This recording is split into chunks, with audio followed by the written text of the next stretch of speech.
I'm Stephanie with the Ann Arbor District Library, and I'm here to show you how to make a shower steamer. A shower steamer is pretty similar to a bath bomb, except that it doesn't contain any exfoliants or like glitter or anything that's really intended to go on your skin. A shower steamer is really just for scent alone. I've made some to show you already in the past. They're not really much to look at. They kind of just look like pieces of white chalk. I don't have any fancy molds. If you have any fancy molds, then you could make them into really cool shapes, but they really do just dissolve and go down your drain and release a really pretty scent, so I didn't really feel like a mold was necessary for me. So ingredients, things that you will need, are cornstarch. I just picked a box up at the dollar store, so that's $1. Baking soda. I think I also got this at the dollar store. Water, which I have in this blue cup here, and essential oils, which I picked up at my grocery store, and this was, I think, maybe $6 for the essential oils, but you really don't use a lot. The recipe I'm using says to use 1 tablespoon. When I made my test batch, I felt like 1 tablespoon wasn't enough, so when I do this batch, I'm going to use a little bit more. But those are all the ingredients that you have, so and I'll link the recipe. I got it off of a blog. I have 1 3/4 cups of baking soda in this container, and I'm just going to put it in my bowl. I don't know if you can see that cloud of baking soda dust that just went up. It's quite a lot of baking soda. This is going to make a lot of the shower steamers, so you can use them for a while. Then cornstarch, and I've already measured out my cornstarch. I made a huge mess while doing it, so I recommend that you have maybe some towels laid out, or you do this in an area you don't that's really easy to clean up. So this is 1/4 cup of cornstarch. The recipe did say you could use arrowroot powder. I've never really seen that in stores. Maybe that's just me. I'm not super familiar with that product, so I decided to get the easier to find cornstarch. I think a lot of people have cornstarch in their cupboards. And so not really much to look at there. It's really just a white bowl with some white powder in it, but you give that a good mix, incorporate those 2 powders.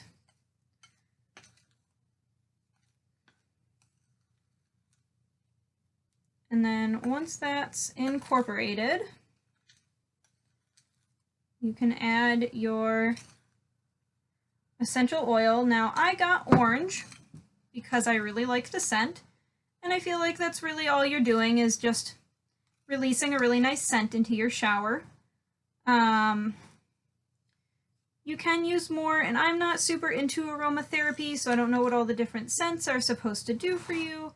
Have heard people tell me peppermint is good for when you have cold, maybe a stuffy throat, congested chest or something like that, which sounds like it would be nice. So sorry about that, just got that all mixed up, and there was some kind of chunks of cornstarch in there, so I was just pressing those out so it gets really well incorporated. Now, like I said, the recipe uses 1 tablespoon of essential oils. I don't have a tablespoon that I feel that I want to use with the essential oils, so I'm just going to use my everyday kitchen spoon. Like I said, I'm not too fussy about how much is in there because I do want there to be a little bit more than a tablespoon to get a lot of that really nice orange smell floating up. So I'm just going to fill this spoon right up, and then I might even do a little bit more. So then you just incorporate that in.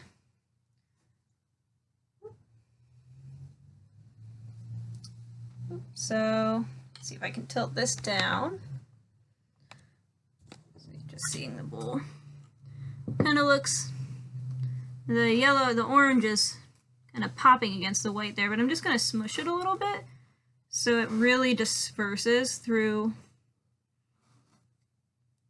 this mixture and it's not all just clumped in one location, because the liquid, when it hits the cornstarch, really does just want to clump and stay in one location.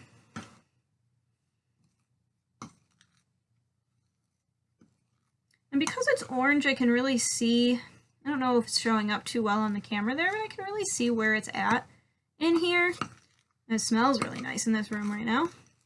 So I think I am. I'm just going to actually do one of those again. But now my spoon is completely covered in this cornstarch powder.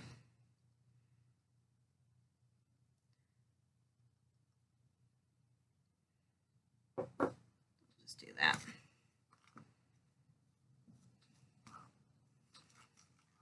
Okay, so we'll just mix that all up. And then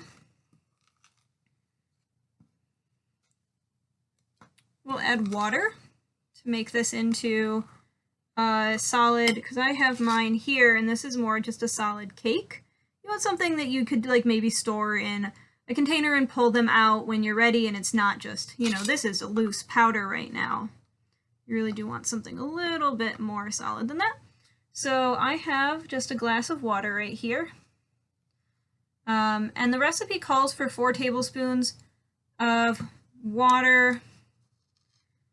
Like I said, couldn't find my tablespoon today, but I'm just going to go ahead and put some in and incorporate it. You don't need to be exact on how much water you use.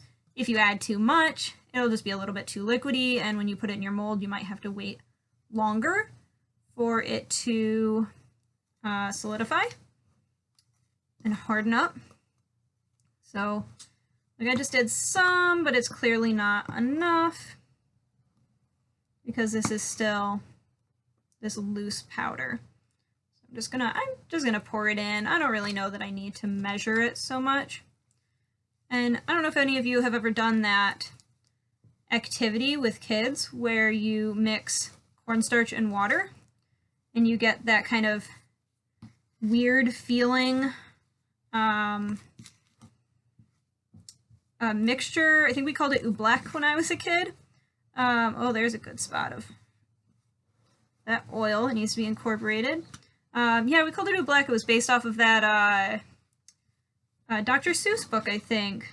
And this stuff kind of starts to turn into that because it is quite a bit of cornstarch. And you kind of need to add just more water to get it past that stage. But oobleck was this really interesting thing where you just mix cornstarch and water, and when you hold it, it becomes a solid, and when you release it, it goes back to being a liquid. It was really fun when we were kids. We dyed it green, and we did that in school, and then they sent us home with it in these little plastic Ziploc baggies. Better than Silly Putty, I guess. So now it's starting to get kind of chunky. I hope you can see that.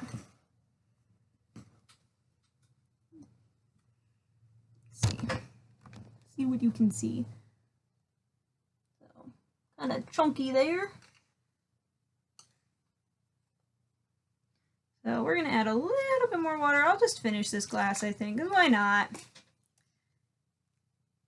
And I don't have any fancy molds, so what I did was I used cupcake liners. Oh, see, now it's getting somewhere. So you might have to get your hands a little dirty. I have cupcake liners, and I go for the ones that have this silver on the outside. So it's a regular paper liner and then a silver liner that go together. And the reason I buy these normally for cupcakes is that I don't have a muffin tin, and so these you can just put directly on a sheet tray. But for these, I felt like when I did the paper, so I tried it both ways. I tried it just with the paper part, and they kind of were a bit mushier, and the paper didn't really like to hold up, kind of like to dissolve a little bit. I'm just gonna get my hands in there, dig it up, dig it in. Whereas when I did it with both, I felt like it was just a little bit more solid, and it wasn't going to like just dissolve that paper. You do want to do this in somewhere that like easy to clean up, because I'm just getting this all over the place right now. And if there's anyone who's kind of sensitive to the smell you're using, you know, make sure they're not in the area, because the scent does permeate where you're at. So you don't even need the mold if you don't want to. You can just kind of form it into a ball. That's kind of big though, I wouldn't really do that much. So what I did was I took these, and then I just took a good amount of it and just pressed it into the cupcake liner. And then you've got a pretty disgusting cupcake. You wouldn't want to eat this. You could make them fancier. You could add in some food coloring. Maybe do like one layer of the white and then add food coloring and do another layer. So maybe it looks a little bit more like a cupcake. That'd be a kind of cute idea. Then when you go to use these, you'll want to put them somewhere in the shower that is not directly under the water. If you put it directly under the water, they're going to dissolve right away, and you'll get that burst of smell a little bit, but not a ton. And I don't know about you guys, but my showers last a little bit longer than 1 minute.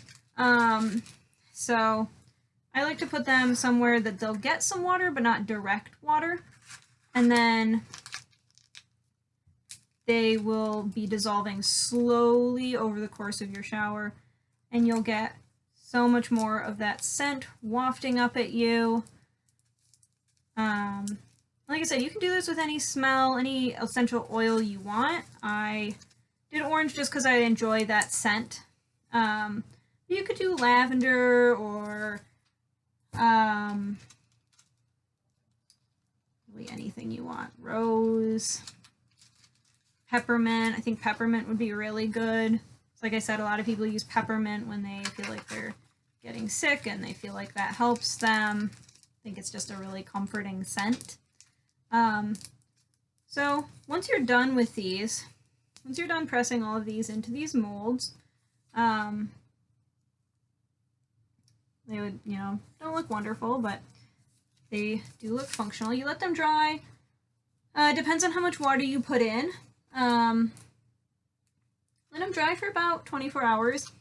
And then once they're solid, once they, you know, kind of feel like a piece of chalk, you know, like you can knock on it and it might have some dust falling off, but it's a solid piece, then it's ready to go. And you can even take them out of their molds at that point and put them in a container. I would recommend storing them in an airtight container. They can hold for a while. So yeah, these are, wish I had some food coloring. I don't usually keep food coloring in the house, but I think you could do lots of really cool things with these. Just remember that anything you add into these is going to go down your shower drain. So, you know, you can add some really neat things in it, but just keep that in mind. Anything you add is going to go into your shower drain. And then in the end, you've got, you know, really chalky hands that smell amazing.